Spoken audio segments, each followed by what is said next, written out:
Welcome back to Talkin Dribble. Episode 17 is here, and we've got a big NBA show lined up for you. That's right. Today we're breaking down the players who have either leveled up or fallen off this season. I'll be running through my top 5 fallers, the guys who've dropped off hard. And I've got my top 5 risers, players who have taken their game to the next level this season. Plus, we're bringing into the pod Brick or Bucket, where we take some of the biggest NBA topics and decide if they're certified buckets or absolute bricks. Make sure to subscribe on YouTube, leave a review on Spotify and Apple Podcasts, and follow us on Instagram, TikTok, Facebook, and X at Talkin Dribble. Let's get into it. Start off with Dribble and Dash. Yeah, get into your news, man. 100% big one. Fox out for the season. Will undergo season-ending surgery for tendon damage in his left pinky that he suffered in training camp last October while he was still on the Kings. And then a big one today. Reports came out that Paul George received injections in his left abductor muscle and left knee has officially been ruled out for the rest of the season. On good news, Minnesota continue their hot streak of 8 straight wins and 13-0 in Julius Randle's last 13 games for them. Warriors are on a 7-game win streak, along with Houston on a 7-game win streak, sitting comfortably at the 2 seed. But however, all this could change today as there's a near full slate of NBA games here in Australia. And a lot of teams. It's tightening up in the Western Conference. Everyone needs to be winning. Like I've said, T-Wolves, 8 straight wins, haven't moved from the 7th seed. So it's heating up. That's our Dribble and Dash. A lot of stuff happening in the NBA right now. Love your work, man. Yeah, there's a bit going on.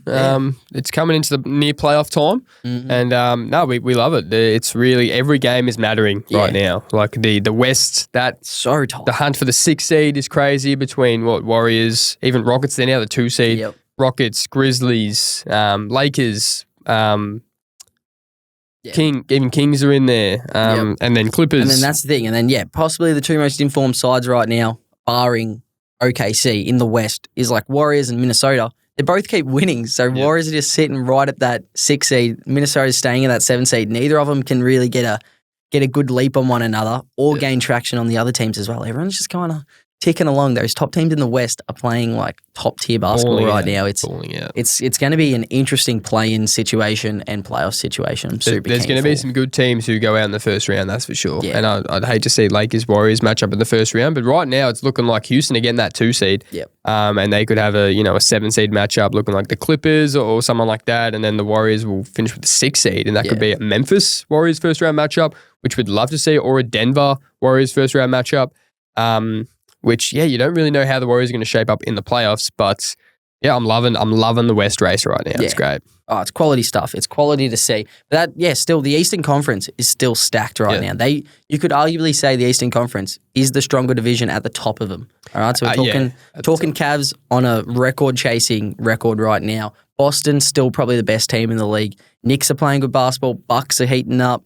Pacers are still roaming around, so like the top tier of the Eastern Conference is possibly even better than the West right now. Yeah, but in terms of championship contenders, I can't see anyone winning the championship if it's not the Celtics or the Cavs in the East. I can't see the Knicks actually winning it. And same with the West, to be honest. I think West-wise, there's the Lakers, there's Denver, and there's OKC. That's the only teams I can see winning the whole thing. Yep. But hey, I guess we'll see, man. The NBA, you just really never know. It comes down to injuries, comes down to a lot of luck, and who's playing well in the playoffs. Yeah, and it feels like players are dropping off each day. So that, health is going to play a pivotal part in these playoff runs. Yeah. So we'll have to see. Like, it's affecting the Lakers right now. Hopefully they bounce back. Looks like Bron could be back soon as well. So it plays a huge part. We'll see, man. Should we get into our rises and fallers? I think so. Let's do it, man. Do you want to start us off with the fallers? Start us off with our fallers. So, look, we hate to be negative on this show, but there's been a few players that have dropped off quite a bit from last season. And I'll start us off with my number 5 spot is Mikal Bridges. Statistically, it hasn't been as big of a drop-off as it may seem. He's averaging 17, 3 and 3 this year compared to 24 and 5 last year.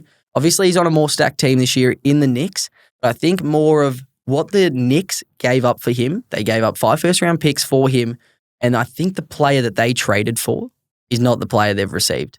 They've traded for an elite 3-and-D guy who can stretch the floor as well as possibly plug and play on the opposition's best offensive player. And he is not the defender that they traded for. He's not the defender he was at Phoenix, not the defender he was at Brooklyn. He has been quite a disappointing defender all over the floor for the Knicks this year. they had a lot of holes last season within their defense that they thought he could plug in and fix, and he really hasn't been that solution at all, as long as with his offensive inconsistencies as well. So I thought as soon as they got him, he was their booked number 3 option behind Brunson and Cat. Really hasn't been the thing. It's been Anunoby, and even at times it's been Josh Hart. So I think in terms of that, he has had a bit of a drop-off from last year in terms of he's not the player we expected the Knicks were getting.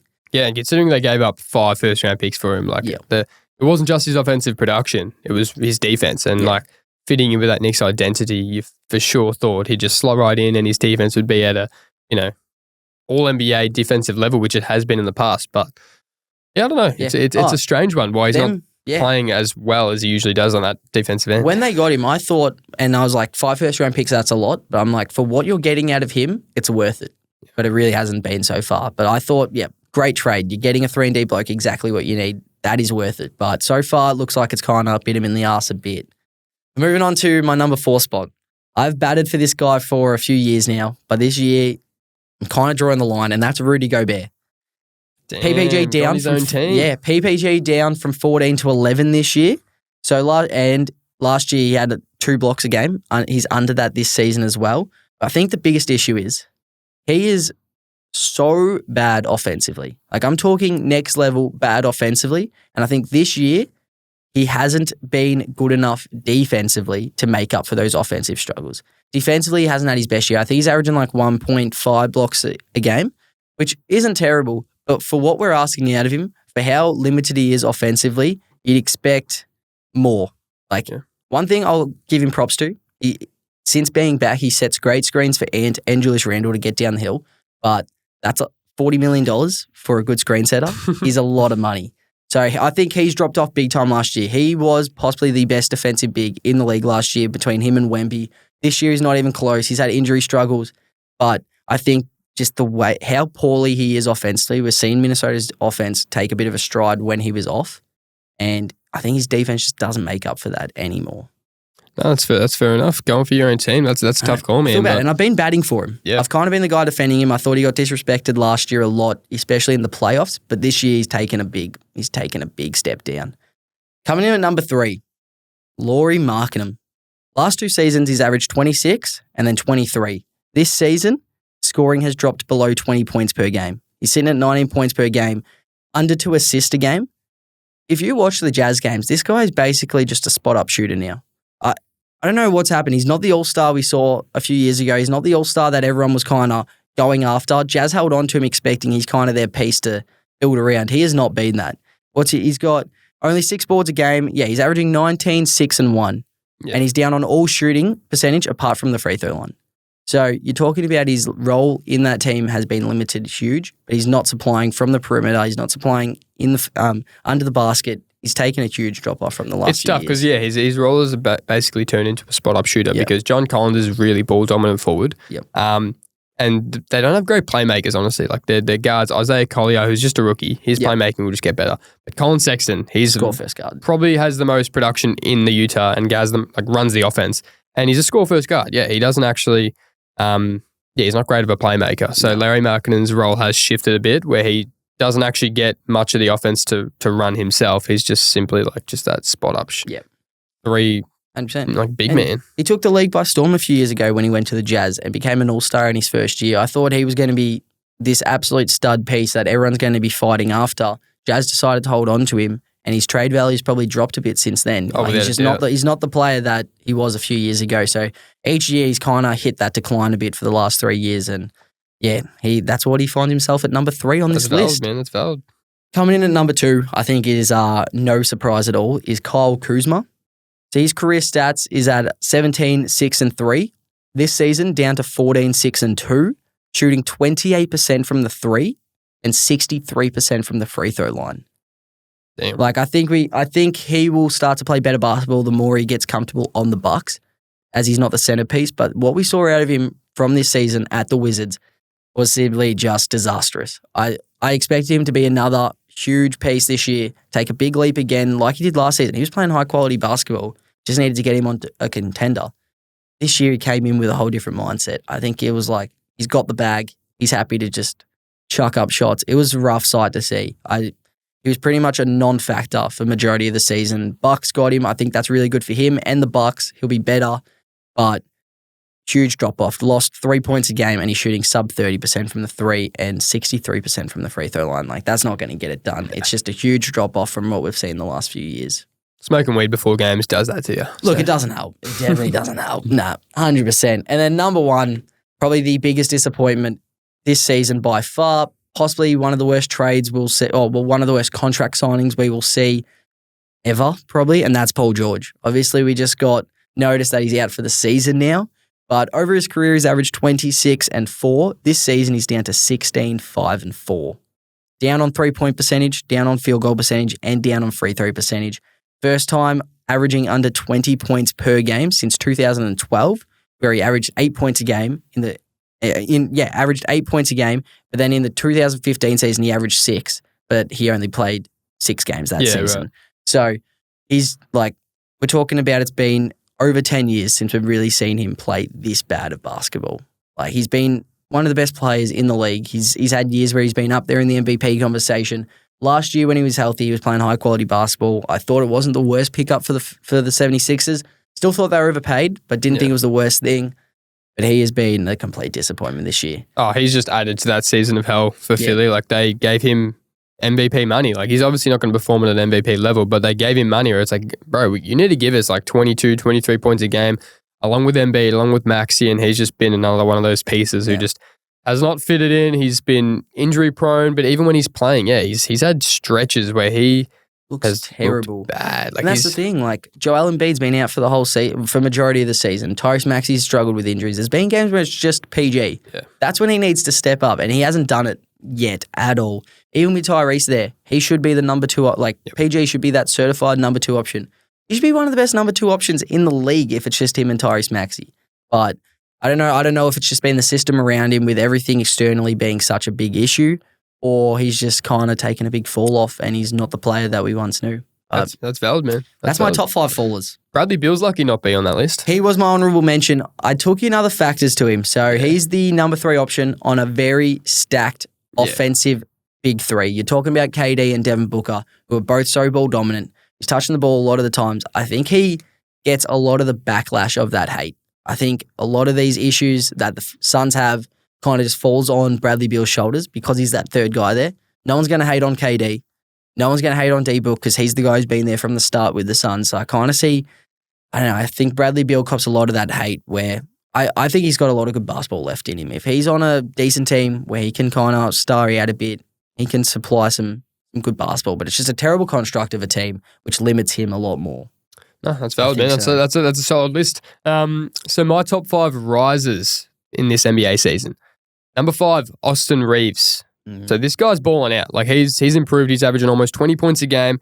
His points, rebounds, and assists up production-wise from the previous, like, his whole career and previous seasons.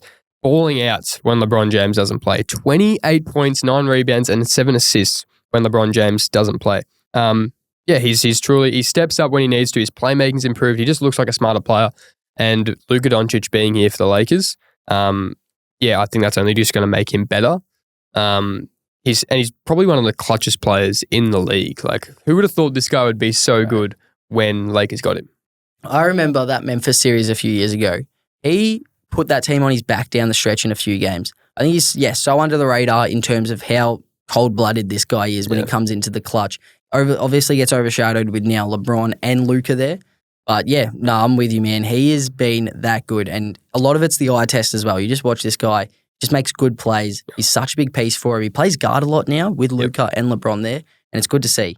I'm right on board with you there. JJ Redick respects him when he is the one running the offense, on possession after possession with Luka Doncic and LeBron James on the court. If you're averaging 20 points and 6 assists in a team with Luka and LeBron, like, you're doing something right. And that's why he's definitely one of the most improved players this year. And number 4 for my risers, Amen Thompson for the Rockets, Houston Rockets. He showed promise last year and is this defensive physical beast, but his production has just jumped up this year. Like, he's balling out. He's gone from 9 points, 6 rebounds, 2 assists to 14 points, 8.5 rebounds, 3.5 assists. So every stat's jumped up, averaging the 1.3 steals, 1.3 blocks. basically doubled in his block production. So statistically on the offensive and defensive end, he's just jumped. And since Jabari Smith went out, a few months ago with injury. He's back now. But when he went out, Amen Thompson was plugged into that starting lineup. He was great. He really filled that hole. And he's probably the most physical player one of the most physical players in the league. He just does not take shit. He looks for fights as a sophomore. Definitely his brother's improved as well, Asar Thompson, but Amen Thompson, man, he's one to look out for. And if he can continue this, he's kind of creating this Houston Rockets, along with Dylan Brooks, this Houston Rockets identity of defense, of young hungriness. He sets the tone on the defensive end. If this jump is from first year to second year, I'm excited to see his third year, fourth year, fifth year jump. 100%. He's probably one of the most athletically gifted players in the league. Yeah. He's great to watch. He's going to come big down the stretch in the playoffs for him. He's probably a guy you can plug and play on their best offensive player. So if he gets matchups, say against the T-Wolves, say at some point if they make it down the road, has to play on Shea at some point, and kind of guard that 1 to 4 spot really well. And he can guard, as you said, he can guard the 1. So if they have it's a high likelihood they play the Warriors in the first round. You could put him on Steph. Obviously, no one can fully stop Steph, but if I could have 5 players to guard Steph, Amen Thompson would be in that 5. He's really this this versatile defender who can guard 1 through 4. Yeah, and he looks a lot more comfortable offensively now as the season's going on as well. He's been a guy that I know T-Wolves have. We've plugged Rudy Gobert on him at times and let him sit in the paint. Yep. You can't do that on him anymore. He's going to knock down shots from the corner. He's going to make plays. He gets downhill really well. No, I love that. That's a great call. Number 3 on my list for risers is Ivica Zubac for the Clippers. Bro, he's balling out. Harden's had a great year. And it's off the back of Ivica Zubac and Ivica Zubac off the back of Harden. They've got the most guard, center, assist to points in the league, and it's not even close. Yep. He's averaging 16 points and 12 rebounds. And that's compared to last season's 11 points and 9 rebounds. So he's gone up in basically every category. His assists has essentially doubled as well. He's an efficient big man, one of the most efficient big men in the league. He's just looking like a brute up there. I know there was talks the Lakers looking to try and get him back from the Clippers, but he's just really, he forms the foundation for this lineup in LA. Just sets the tone. And even defensively, he's gotten way better. He's a great offensive rebounder, defensive rebounder. He's improved out of sight. I'm saying his trade value would have skyrocketed now as well. Yeah. He's having that good of a year. It's good to see. He's kind of that piece that the Clippers have been missing a bit, and he's really stepped up this season. Yeah. It's probably helped having PG gone, Kawhi out for a while. He's kind of had to play a big part. I think he's understood this kind of whole rebounding situation really falls on my shoulders now. There's no real other big there that can kind of plug and play for him. No. So he's really that standalone guy at the Clippers. I love that. I did not see this coming. I always knew he was a big man. He's an absolute mountain of a bloke. Always knew he can have a good game here time to time. He's been super consistent. And it's gone under the radar. I like that. He's had 30 double-doubles in a row or something like that. He's balling out.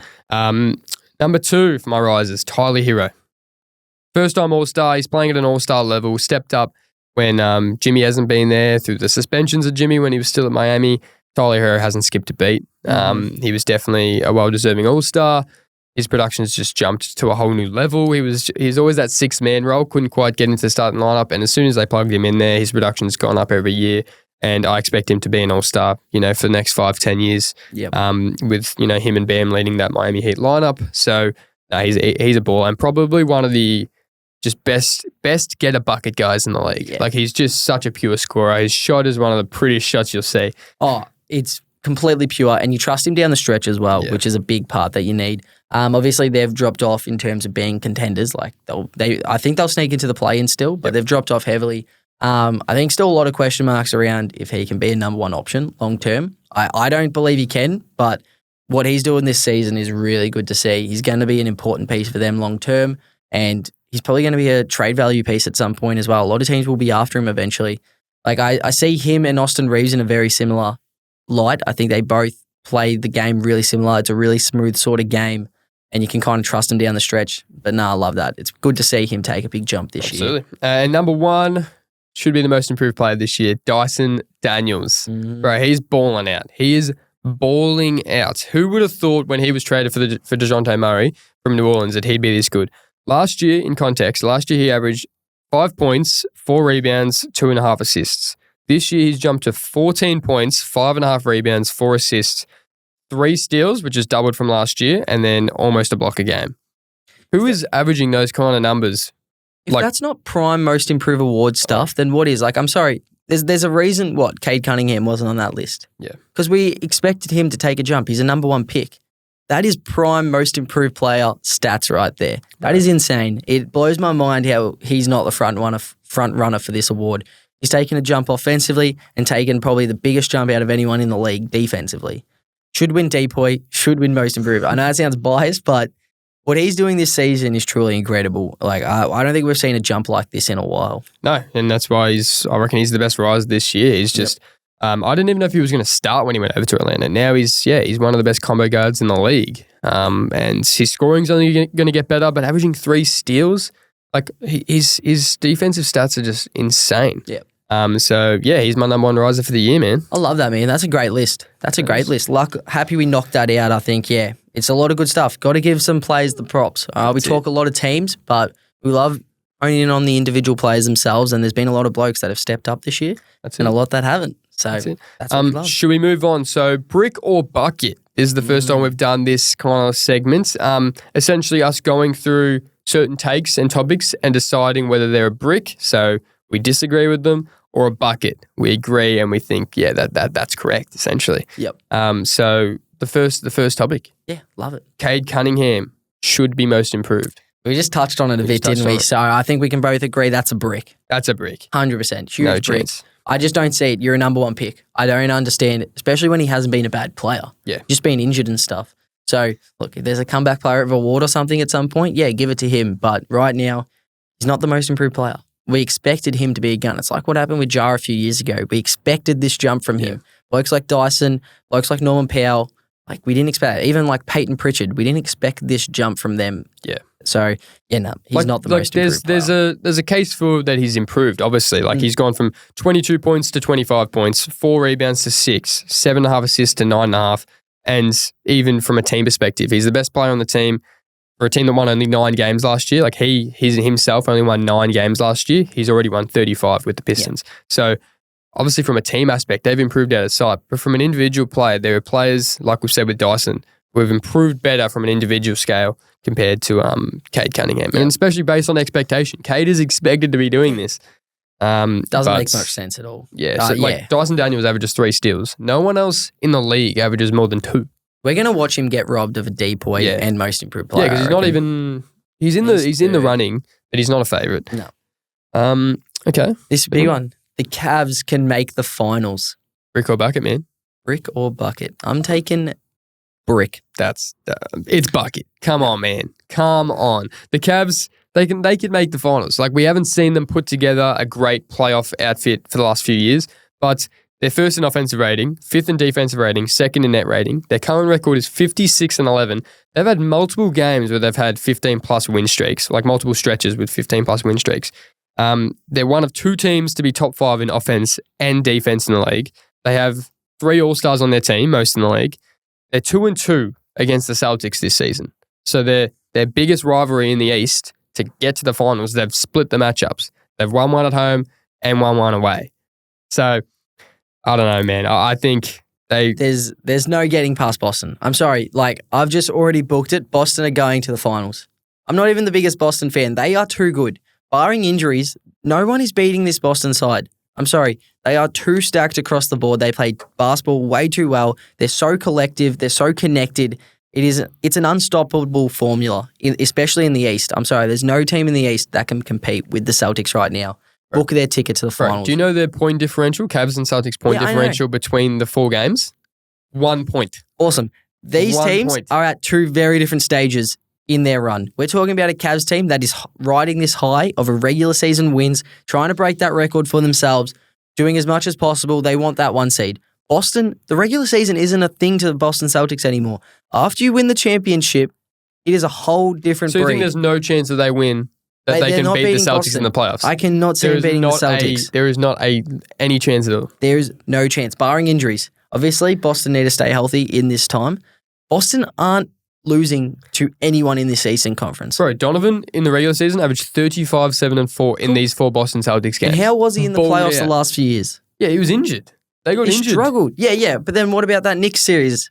Yeah, he wasn't great. Got completely outplayed by Jalen Brunson. I know this is a different Cavs team. Darius Garland and Evan Mobley have improved. This is their best career years by far. Evan Mobley is looking like a beast. They've got a new coach at the helm, Kenny Atkinson, who has previous experience beating the Celtics in the finals as Warriors assistant.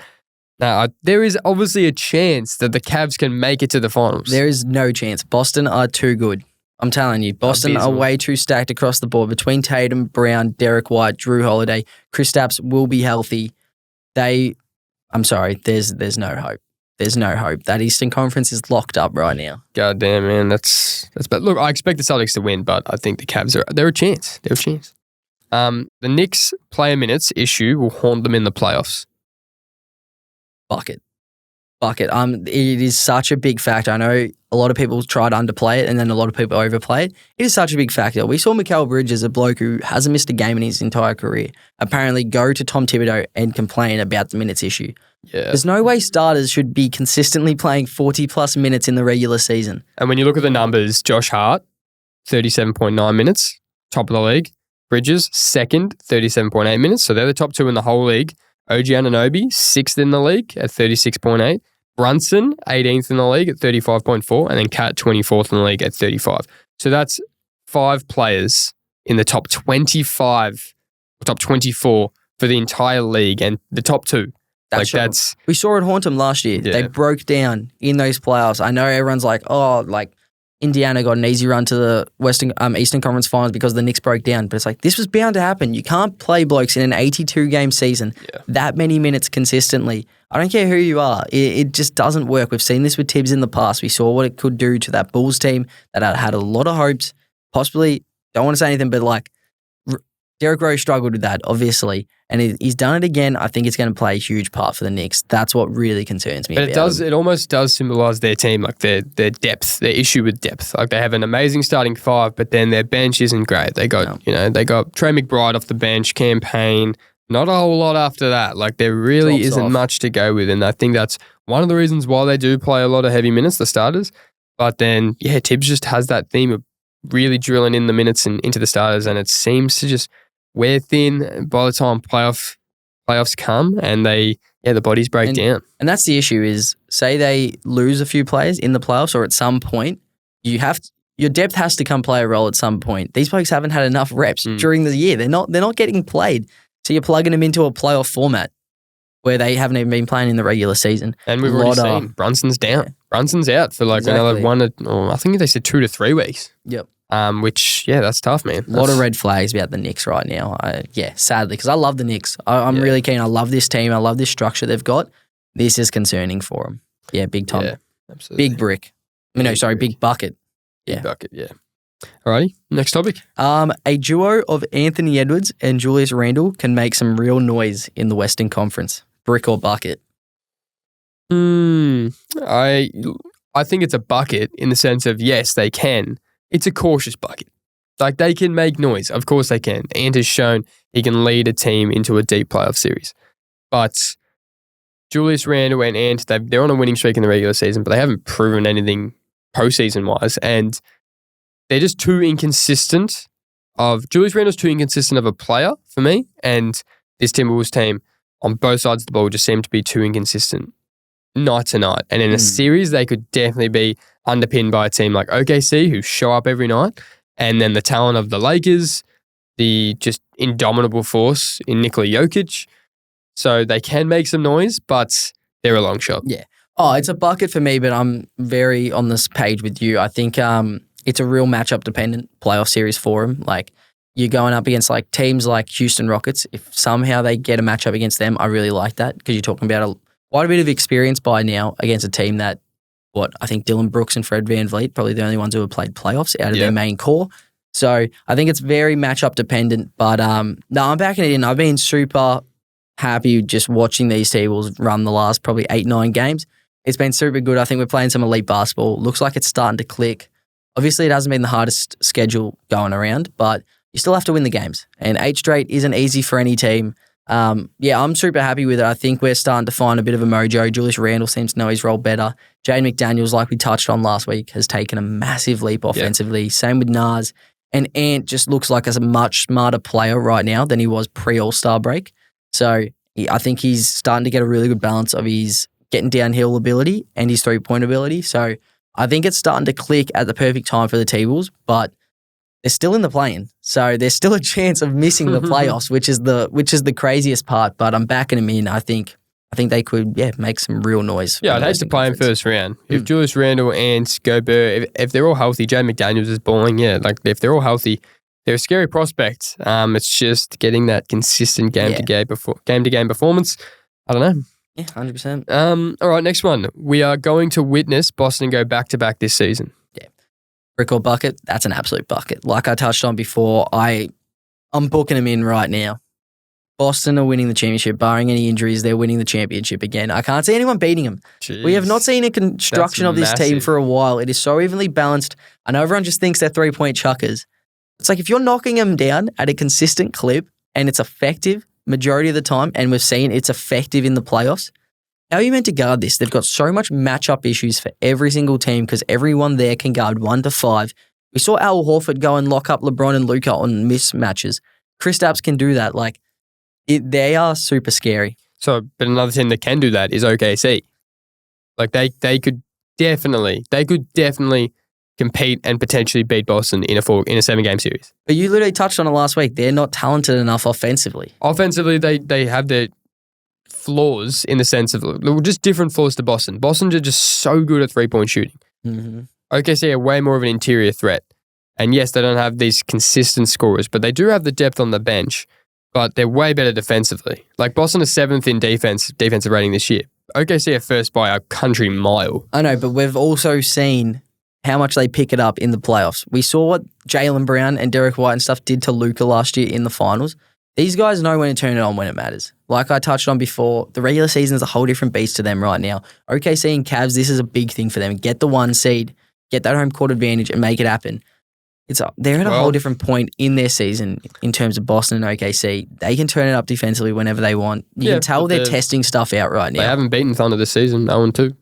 It happens. It's the regular season. Bro, Minnesota didn't beat Phoenix once last year, 0-4, and then we swept them in the playoffs. Yeah. Regular season is it's so tough to judge because you don't know if you're actually getting the team's best or what the actual goal is. So right now, Boston, no one can convince me otherwise unless there's injuries that Boston are taking out the championship again. That's cool. It's a good call. In the East, they're 2-2 against Cavs, 3-0 against the Knicks. So they've showed that they can beat the other good teams. Guess we'll see, man. It's going to be tough. It's going to be tough. But that's the thing. I don't want Boston to win the championship. That's what I'm saying. But I just think they're too good to not. I want it to be a Western Conference team or the Knicks. I'd love to see Cavs as well. But Boston, I just can't see anything. Barring injuries, I can't see them getting knocked off. Can't see the Lakers beating them? Lakers is a tough one. Definitely see. Lakers is a tough one. They have to get there. Yeah. Lakers have to get there. Obviously, they've got Lakers' toughest matchups, I reckon, are in the West. So it's how they're going to get there. Denver's going to be a tough one for them. So it depends their road to it. But if they find themselves in the finals, I think, they're probably the biggest chance out of anyone in the Western Conference to knock off the Celtics. Oh, good call. Yeah, I think that's a bucket too. Yeah. I think Celtics are going to win it. Yep. Righty. SGA can lead this team to a championship. Brick or bucket? Yeah, I think that's a bucket. I think he can. I think SGA can. This OKC team has proven they are a good enough team. It gets to a point in the regular season, yes, you don't rate the regular season much at all, but there is a point in the regular season where if you stack up enough wins and you just perform so consistently on both ends, offensive and defensive end, that it proves that you're going to be a viable playoff team. And OKC have done that. Last season, they showed they finished the number 1 seed and then won their first round as a young core and then got done to an experienced Luka. And now this year, they've just gone above and beyond, added more pieces in Hartenstein and Caruso.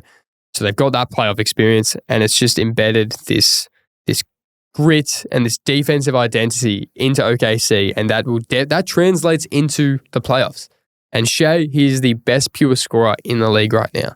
He's not the best player in the league. He's probably second behind Jokic, but he'll win MVP, I'd say. And OKC, they're going to be there. They're going to be at least into the Western Conference Finals, you'd think. And if they get there, man, they're going to be scary. Yeah, no. This is a tough one. I think they're good enough to get to the finals. This is tough. I think... Well, you just said they can't beat the Celtics. Yeah, I know. But in terms of... I think it's a bucket because in terms of Cavs... Makes no sense. No, because Cavs will have to go through Boston. Right. They will have to go through Boston. There's a chance OKC can get to the finals and not have to go through Boston. Yeah. So if there's a way they can get there and not go through Boston, I think they can win it. If they're going up against Boston, I think they're no hope. Yeah. So, but that's the thing. Cavs, I think they're a brick because they're going to have to go through Boston to get there. Where OKC, there's a chance they can avoid them. And if they do, they can. Like, Shea is insane. He's on par. So he's on par to track the highest scoring average since James Harden in 2019. Jeez. He's averaging 38.6 points per game, 7 assists, and 2.6 stocks on 56, 44, 97% shooting splits. Damn. This month. Like, this month? Yeah, this month. Right, this month. So it's truly insane. He's playing insane basketball. They're in cruise control as well. So I think matchup dependent, yes, he can lead him to a championship, but it really depends on if Boston's going to be there or not. If Boston's there, I don't think they can, but Boston will be there. It'll be interesting. Yeah, it's an exciting time. So I guess we'll see how Shea. So much that could happen. There's so much. Who knows? All right. So last one. This is the last one for Brick or Bucket. Somehow the Mavs will make the playoffs over the Suns.